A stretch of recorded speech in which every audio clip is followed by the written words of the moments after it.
저는 한덕수 대통령 권한대행께 국회법, 국회중앙감정법, 양곡관리법, 농산물가격안정법, 농업재해대책법, 농업재해보험법 개정안 등 이재명 국정 파탄 6법에 대해 제2요구권을 행사할 것을 다시 한번 요청합니다.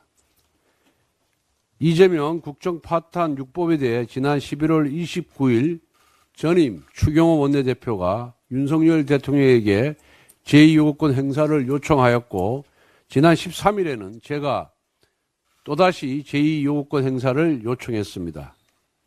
이 법안들은 모두 민주당이 거대 야당의 위력을 악용하여 충분한 검토와 여야 합의 없이 일방 처리한 법안들입니다.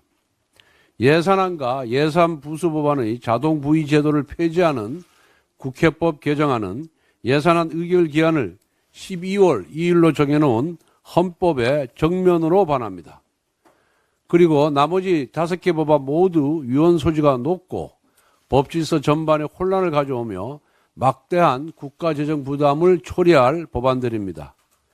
여기에 제2요구권을 행사하는 것은 대통령 권한대행의 당연한 책무입니다. 민주당은 이 국정 파탄 6법에 대한 대통령 제2요구권 행사를 계속 반대해 왔습니다. 민주당이 청소 대행을 운운하며 권한 대행의 권한을 따지는 것은 어떻게든 제2요구권 행사를 막기 위한 얄팍한 핑계에 불과합니다. 민주당은 대통령 권한 대행에게 탄핵으로 으름장 놓는 폭력적인 협박 정치를 당장 중단하길 바랍니다. 대통령 권한 대행의 권한 행사를 야당 마음대로 정할 수 있다는 오만한 발상을 버릴 것을 촉구합니다. 어제 더불어민주당 이재명 대표를 예방했습니다. 백드롭은 물론 발언에서도 국정안정을 거듭 언급했습니다. 저 역시 공감합니다.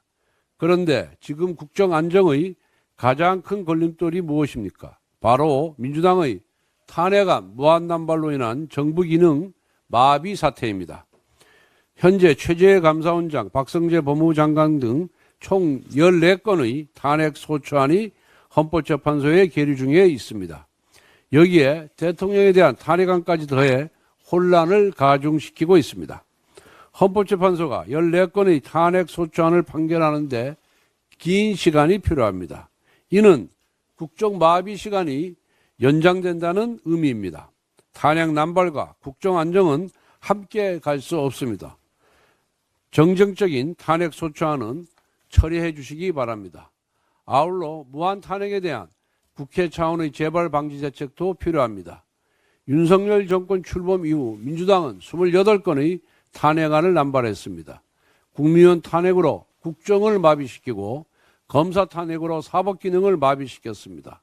심지어 한덕수 권한대행이 거부권을 행사하면 탄핵하겠다며 엄포를 놓고 있습니다. 그동안 남발된 탄핵안이 얼마나 허술한지 구체적 사례도 속출하고 있습니다. 지난 18일 탄핵 소추된 이창수 서울중앙지검장 등 검사 3명에 대한 첫 변론 준비 기일을 열었으나 3분 만에 종료되었습니다. 탄핵 심판을 청구한 국회 측이 변호사를 선임하지 않으면서 아무도 재판에 출석하지 않았기 때문입니다. 국회에서 통과한 탄핵 소추안이 헌법재판소에서 기각될 경우 그 탄핵안을 발의 표결한 국회의원을 직권남용으로 처벌하는 법안을 여야가 공동으로 발의합시다. 탄핵 남용은 입법부의 직권남용입니다. 행정부가 잘못하면 입법부는 국정조사와 특검 등을 통해 견제할 수가 있습니다. 그런데 지금처럼 입법부가 탄핵안을 남발하며 행정부를 마비시킬 경우 행정부는 견제 수단이 없습니다.